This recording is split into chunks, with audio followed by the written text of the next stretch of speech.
Hi guys, we're here at Camp Gabre Resort located at Muhaw, Kidapawan City. Itorta mo kung unsa atong makita inside the resort.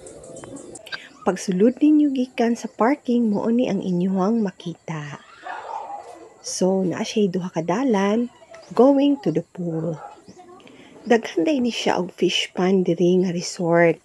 So, naay dako niya nga fish pond nga akong ipakita sa inyo ha. On the right side na isa ka kubo when you can use it for any sa inyong okasyon or even kanang mag-overnight mo butangan og tent. Sa right side sa pool, you can see isa ka dalan going to their wishing well.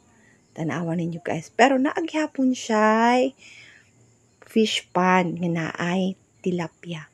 Daghan na sila fish pond diri guys. Makita ninyo niya. So mo na ni ang ilahang wishing well. Napod diri Instagrammable area guys. O diba? And then sa pool mo ni ilang pool nga duha ka book ni guys. Kanin sa taas medyo lalom pero dili gid kay lalom.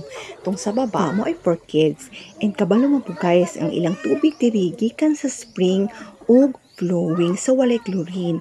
And tan-awan ning ilang improvised shower guys. O, diba? Ang ganda. Kasi dapat, naka-shower ka before going to the pool. Kay guidelines na nila diri guys. And, napos sila another kubo for rent diri guys. So, going ta sa other side, no? Sa tunga-tunga guys, makita nato nga naagyapon siya fish pond nga ang sulod is tilapia. Sa right side ani, napos sila pond, koi pond. No? Nga dagko na kailang koi na dawa, guys. Pero bawal ta diri magpakaon, guys.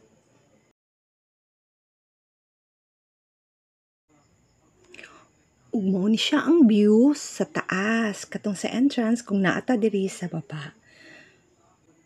Mao ni ang exciting part, guys, nga dapat inyong ma-experience. Kay ang ilang fish pond diri nga dako, naa sila improvised floater nga good for 2 persons. Pwede ka diri mamingwit ug imuha lang bayaran kung pila ka kilo ang imong nabingwit. Ni-try mi sa kong igsoon ug sakay guys ug nalingaw mi sa experience. So if you want to experience it, just visit their FB page, Camp Gabre Resort, para sa inyong mga pangutana. Kung gusto nyo magbanding, diri na, kay barato pa. 30 pesos lang entrance, maong go na!